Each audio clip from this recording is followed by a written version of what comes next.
की बात कर रहा हूं जब न दिन था न रात, जब न धरती थी न आकाश, जब न सूर्य था न चंद्रमा, न ऊंचाई थी न नीचाई। ये समय और भूमंडल के जन्म से बहुत पहले की बात है। तब केवल एक शून्य था। प्रकाश और अंधकार दोनों ही के क्षितिजों के उस पार। इस शून्य का कोई रंग नहीं था, क्योंकि रंगों ने तो बहुत बाद में जन्म लिया। मैं उस शून्य का परिचय कैसे करवाऊं? क्योंकि परिचय शब्दों की मांग करता है, और मैं भाषाओं के बनने से पहले की बात कर रहा हूं।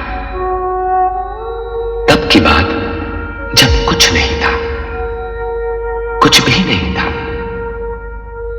बस एक स्वर था जो सन्नाटे के उस अथाह सागर में तैर रहा था।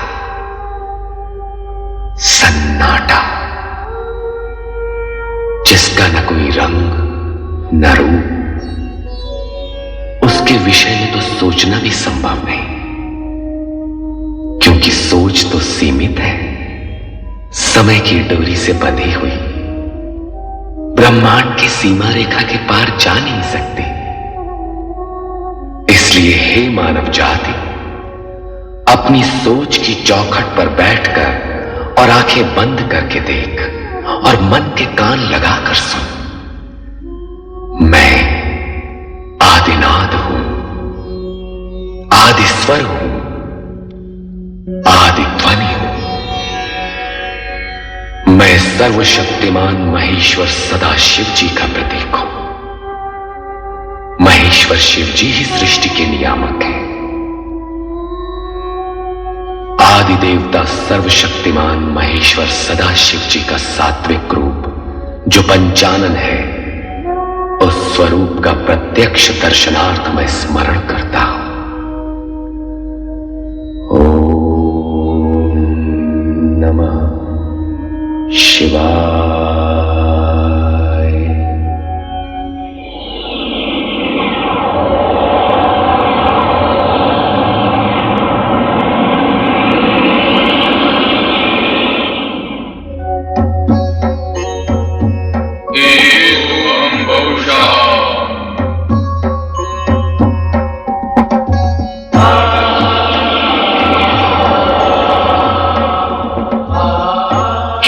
शक्तिमान महेश्वर सदाशिव, शिवा का प्रणाम स्वीकार करें। हे मैंने तुम्हारा निर्माण नहीं किया, मैं तुम्हारा सृजन नहीं, मेरा तुम्हारा अस्तित्व तो साथ ही का है। तुम मुझ में हो और मैं तुम में, तुम्हारे बिना मैं हो ही नहीं सकता। अतः मैं तुम्हें सादर प्रणाम करता हूं। हे सर्वशक्तिमान। हाँ, शक्तिमान तो हूं, किंतु मेरा शक्तिमान होना ही तो तुम्हारे होने का प्रमाण है। यदि तुम न होती तो मैं शक्तिमान कैसे करता? अतः हे शिवा, न तुम्हारे बिना मेरा होना संभव है, न मेरे बिना तुम्हारा होना। और इस होने और ना होने के बीच क्या है? होने और न होने के बीच है जो होने वाला है। ओम के अंकुर स्वर के बीच। हे सर्वशक्तिमान, तो ये बताइए अब हम क्या करें? क्योंकि यदि आकार लिया है तब तो कर्म करना ही होगा। तो पहले कर्म की परिभाषा बनाएं। कर्म वो है जिसका परिणाम आनंद हो। और स्वयं आनंद क्या है? सभी कुछ बनाना पड़ेगा। सुख सुख सुख, दुख दुख दुख, आनंद आनंद, प्रकाश प्रकाश, अंधकार अंधकार, जीवन जीवन जीवन, मृत्यु। इस शून्य को बनाना पड़ेगा। तो आइए निर्माण कार्य आरंभ करें। आरंभ अर्थात ना होने से होने का अंकुर फूटना आरंभ है शक्तिमान। तो एक और शब्द बनाए, आरंभ अकेला क्यों नहीं? आरंभ और अंत। तो इस नवीन शब्द अंत की परिभाषा? अंत की परिभाषा आरंभ बनाएगा। तो हे सर्वशक्तिमान, आरंभ का कार्य आरंभ करो, जिससे मैं अंत का अर्थ समझ सकूं। तो आइए निर्माण कार्य आरंभ करें। एवं बहुशः।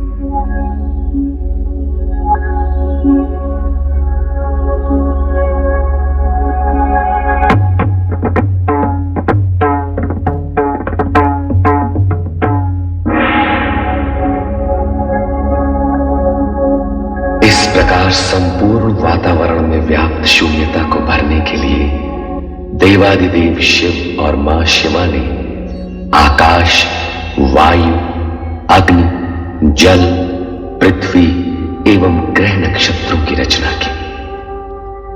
तत्पश्चात स्वयं की रचाई गई आनंदपूर्ण इन रचनाओं के परमाणुओं में लय, ताल, स्पंदन और गति को संतुलित रखने तथा सृष्टि में कल्याणकारी तत्वों का समावेश करने के लिए प्रथम 6 रागों भैरव, श्री, बसंत, मेघ, मल्हार व नट नारायण का सृजन किया।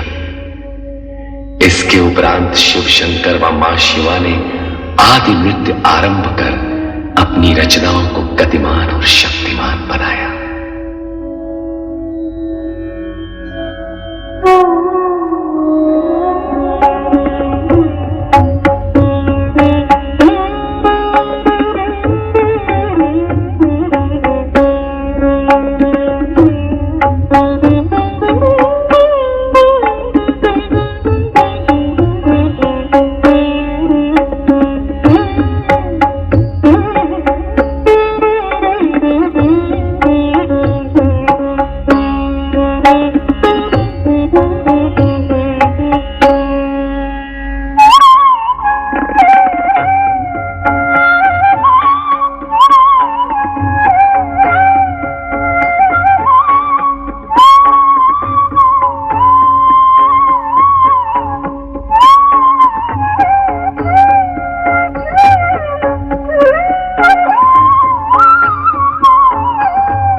नमः शिवाय।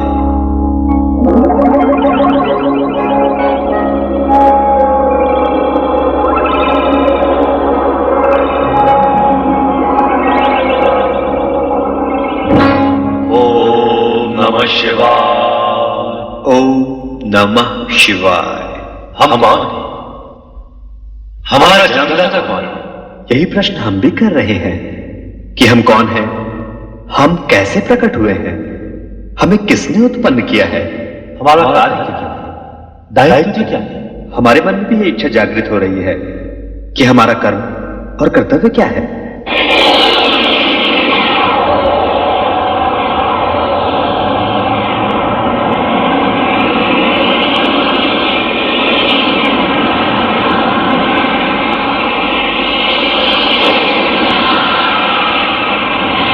हे सर्वव्यापी चतुर्भुज श्री हरि विष्णु जी,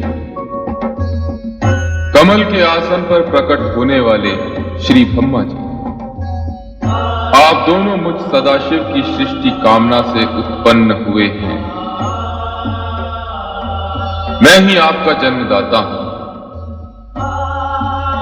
यदि अपने अन्य प्रश्नों के समाधान के इच्छुक हो तो इस ज्योति स्तंभ के आदि अंत का संधान कीजिए, मेरे स्वरूप में प्रवेश कीजिए, मेरे ओर छोर का पता लगाइए। आप सर्वशक्तिमान महेश्वर सदाशिव जी हैं।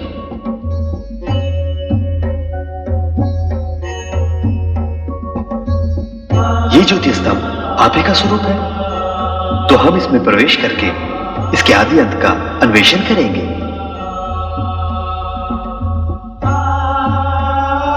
ओम नमः शिवाय।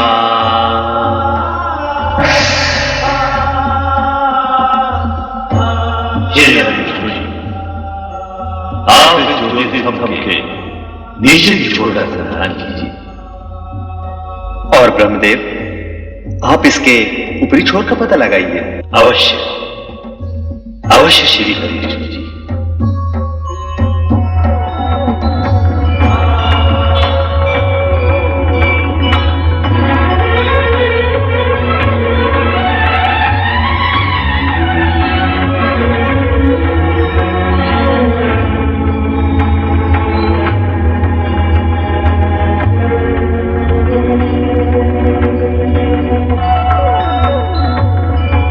सर्वशक्तिमान महेश्वर सदाशिव जी के ज्योति स्वरूप के आदि अंत का संधान करते हुए श्री ब्रह्मा जी और श्री हरि विष्णु जी की यात्रा निरंतर चलती रही। इस बीच समय का चक्र घूमता चला गया, कई युग बीत गए, परंतु श्री ब्रह्मा जी और श्री हरि विष्णु जी सर्वशक्तिमान महेश्वर सदाशिव जी के ज्योति स्तंभ के ओर छोर का पता नहीं लगा पाए। जल क्या, थल क्या, आकाश क्या, क्या अंतरिक्ष, जहां भी देखो वही आदेव श्री सदाशिव की ज्योति स्वरूप माया का विस्तार दिखाई देता है, जिसका ओर छोड़ पाना असंभव है, नितांत असंभव। अंत में दोनों अपने प्रस्थान बिंदु की ओर मुड़े और एक स्थान पर उनकी भेंट हुई। ब्रह्मा जी, ऐसा प्रतीत होता है कि सर्वशक्तिमान महेश्वर सदाशिव अनादि अनंत हैं। तब तो हमें संधान यात्रा छोड़कर सर्वशक्तिमान महेश्वर श्री सदाशिव से निवेदन करना।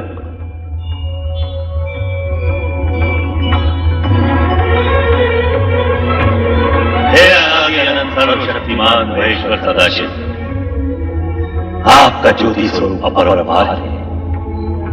हम आपके आदि अंत का पता लगाने असमर्थ हैं।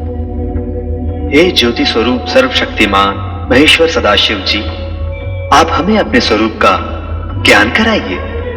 श्री ब्रह्मा जी, श्री हरि विष्णु जी, मुझसे ही उत्पन्न आप दोनों अब तक मेरे स्वरूप से अनभिज्ञ हैं, परिचित नहीं हैं, अपरिचित हैं।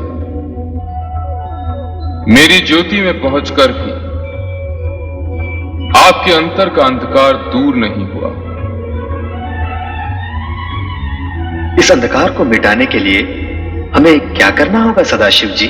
हमारे अज्ञान अंधकार को मिटाने का उपाय बताइए महेश्वर सदाशिव जी। मेरे स्वरूप का दर्शन पाने के लिए अखंड रूप से मेरा ध्यान करते हुए आप दोनों तप कीजिए, तप ही समस्त कार्यों का साधन है। जो आज्ञा। हे सर्वशक्तिमान महेश्वर सदाशिव जी, अब हम तप करके ही आपको प्राप्त करेंगे। अवश्य महेश्वर सदाशिव जी, हम यही करेंगे। तप करने से आपकी दृष्टि निर्मल होगी और तब मैं साक्षात प्रकट होकर आपका मार्गदर्शन करूंगा। अब आप दोनों तप में लीन हों। ओम नमः शिवाय। ओम नमः शिवाय। ओम नमः शिवाय। ओम नमः शिवाय।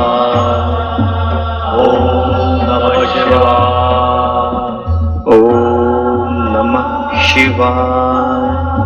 ओम नमः शिवाय। ओम नमः शिवाय। ओम नमः शिवाय। ओम नमः शिवाय। ओम नमः शिवाय। ओम नमः शिवाय। ओम नमः शिवाय। ओम नमः शिवाय। ओम नमः शिवाय। ओम नमः शिवाय। ओम नमः शिवाय। ओम नमः शिवाय।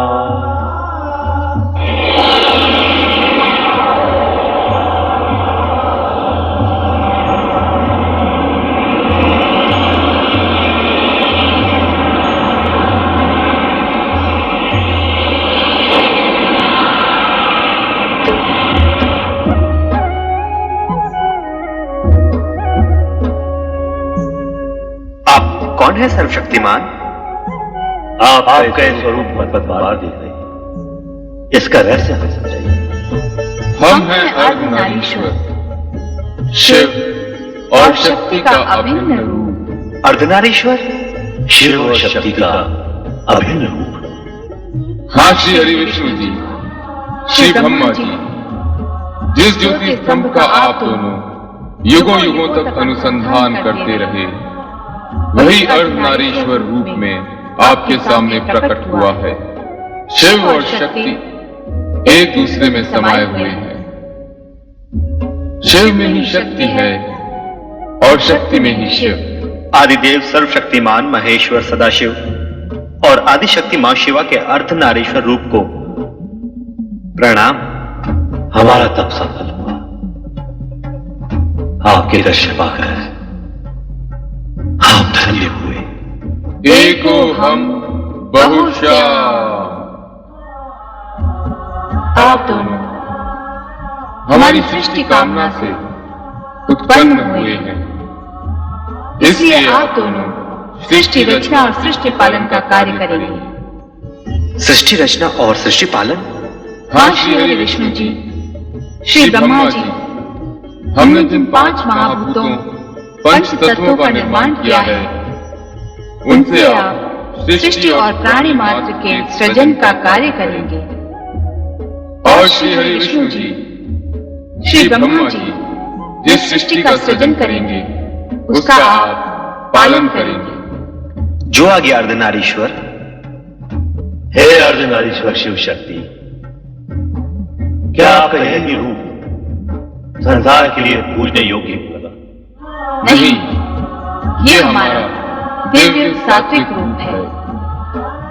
शिव का संसारियों के लिए पूज्य रूप सृष्टि रचना के पश्चात कैलाश पर प्रकट होगा और आदिशक्ति शक्ति का रूप जानने के लिए आपको सृष्टि रचना होने तक प्रतीक्षा करनी होगी।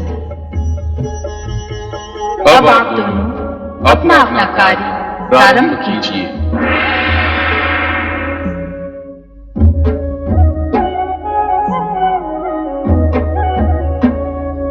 श्री ब्रह्मा जी, अब आप ब्रह्मलोक में स्थित होकर सृष्टि रचना का कार्य प्रारंभ कीजिए। अवश्य श्री हरि विष्णु जी। अब मैं आदि देवता सर्वशक्तिमान महेश्वर श्री सदाशिव की आज्ञा को कार्य रूप दूंगा। ओम नमः शिवाय। तदुपरांत शिवाज्ञा से ब्रह्मा ने पंच तत्वों से सृष्टि रचना का कार्य प्रारंभ किया। सर्वप्रथम उन्होंने ऊर्ध्व आकाश में स्वर्गलोक की उत्पत्ति की। स्वर्गलोक के सिंहासन पर स्वर्ग के स्वामी देवराज इंद्र के साथ उनकी सहधर्मिणी इंद्राणी शची प्रकट हुई। साथ ही प्रकट हुए इंद्र के सहायक देवतागण जो अमित शक्ति के धारक थे और स्वर्ग की सुंदर अप्सराएं। स्वर्ग रचना के पश्चात ब्रह्मदेव ने 7 समुद्रों से घिरी सप्तद्वीप पृथ्वी की रचना की। ये पृथ्वी पर्वतों, वृक्ष, लताओं और झरनों से पूर्ण थी। पृथ्वी पर भांति भांति के जीव जंतु, पशु पक्षी वन प्रदेशों में प्रकट हुए। स्वर्गलोक तथा पृथ्वी लोक की रचना के पश्चात ब्रह्मा ने पाताल लोक तथा नरक की स्थापना की। पाताल लोक के साथ ही वहां रहने वाले असुरों की उत्पत्ति हुई। तत्पश्चात ब्रह्मा ने सप्तर्षि वशिष्ठ, मारीच, अत्रि, अंगिरा, पुलह, क्रतु तथा पुलत्स्य प्रकट किए। ओम नमः शिवाय। ओम नमः शिवाय। ओम नमः शिवाय। ओम नमः शिवाय। ओम नमः शिवाय। ओम नमः शिवाय। ओम नमः शिवाय। ओम नमः शिवाय। ओम नमः शिवाय। ओम नमः शिवाय। ओम नमः शिवाय। ये सातों ऋषि मंत्रकर्ता, ऐश्वर्यवान, दिव्य दृष्टिधारी, दीर्घायु आदि गुणों से युक्त, धर्म का साक्षात्कार कराने वाले तथा गोत्रों की उत्पत्ति करने वाले ऐसे 7 गुणों से परिपूर्ण थे। हे सप्तऋषियों, अब नवमंडल में अपना अपना स्थान ग्रहण करके विधि द्वारा निर्मित कार्य प्रारंभ कीजिए।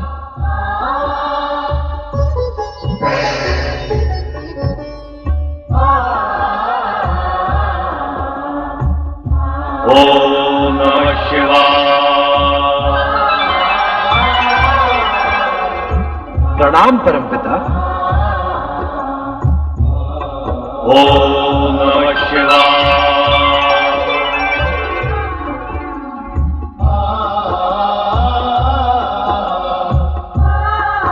हमारे लिए क्या आज्ञा है ब्रह्मदेव? कामदेव, तुम्हारा कार्य होगा जुगलों में कामेच्छा उत्पन्न करना।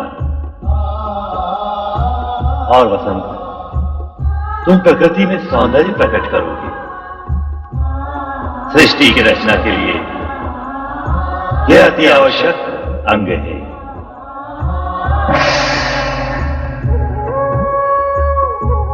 ओम नमः शिवाय। नारायण नारायण। नारद अपने मानस परमपिता ब्रह्मा जी को प्रणाम करता है। आयुष्मान भव नारद।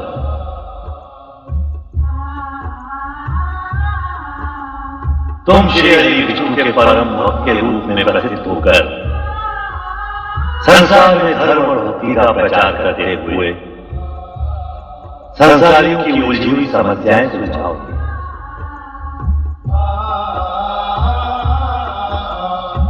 नारायण नारायण। ओम नमः शिवाय। ओम नमः शिवाय शिवाय। ओम नमः शिवाय।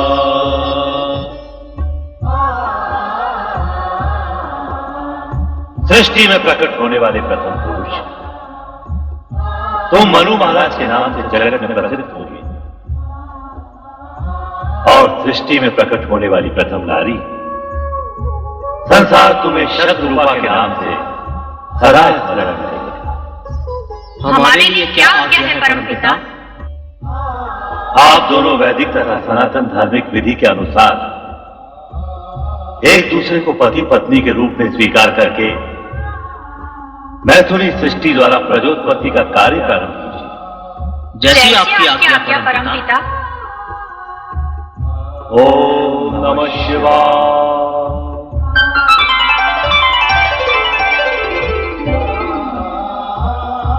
मेरे लिए क्या आज्ञा है परमदेव ब्रह्मा जी?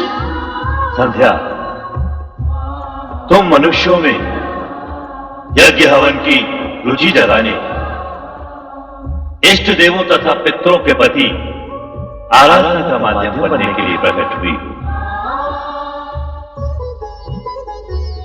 तुम धर्म ऋषि के आश्रम में स्थान ग्रहण करो। जैसी आज्ञा परमदेव की। ओम नमः शिवाय। हे सदाशिव, आपकी इच्छा से ही हम ब्रह्मा विष्णु उत्पन्न हुए। सारी सृष्टि समष्टि प्रकट हुई। आप ही समस्त ज्ञान विज्ञान, कला नृत्य, संगीत और विद्याओं के आदि स्रोत हैं। मैं आपसे प्रार्थना करता हूं कि विद्या, निपुणता तथा संगीत साहित्य की प्रेरणा समस्त सृष्टि के प्राणियों में जगाने के लिए देवी स्वरूपिणी एक दिव्य शक्ति को प्रकट करें, जिसके आनंद से मानव मात्र में विद्या, बुद्धि तथा कला संस्कृति प्रकट हो।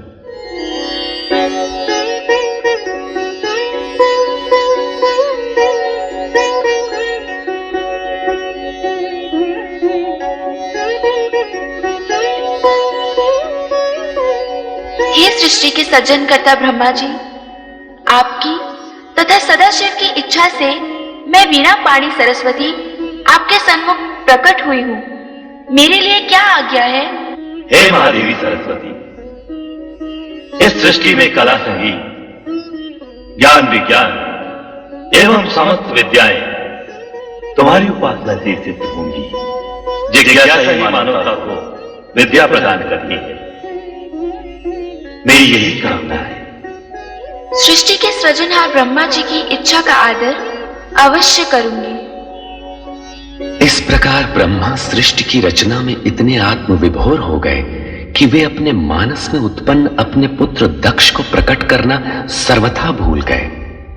तब स्वयं दक्ष ने पीड़ित होकर ब्रह्मा को कठोर शब्दों में स्मरण कराया। मुझे भी प्रकट कीजिए परमपिता। आप अपने पुत्र दक्ष को उत्पन्न करना कैसे भूल गए? परमपिता, आपके मन में मेरा उद्भव हो चुका है। मैं अपने बाहर आने का मार्ग खोजते खोजते आपके चरण के अंगुष्ठ तक आ पहुंचा हूं। मुझे भी प्रकट कीजिए परमपिता, मुझे भी प्रकट कीजिए। दक्ष, मैं अपने से उत्पन्न मानस पुत्र पुत्रियों को देखने में ऐसा विभोर हुआ कि तुम्हारा ध्यान ही नहीं रहा।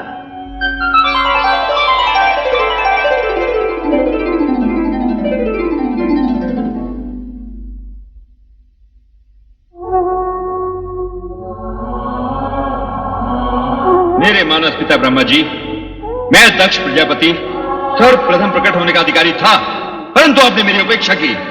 आपने ऐसा क्यों किया परमपिता? मैथुनी सृष्टि से प्रजोत्पत्ति का दायित्व सर्वप्रथम मनुष्य शत्रुपा को पूर्ण करना है। अतएव तुम्हारा अंत में प्रकट होना उचित ही है। आप ही ने तो ये विधान निश्चित किया है परमपिता कि प्रजापति का पद सर्वप्रथम मुझे प्राप्त होगा। अवश्य चित्त,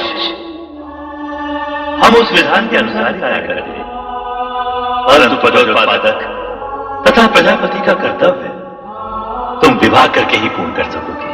अर्थात आपके कहने का तात्पर्य क्या है परमपिता? पहले तुम्हारा विवाह प्रजापति वीरण की पुत्री वीरणी से होगा, तत्पश्चात ही तुम प्रजापति बनोगे।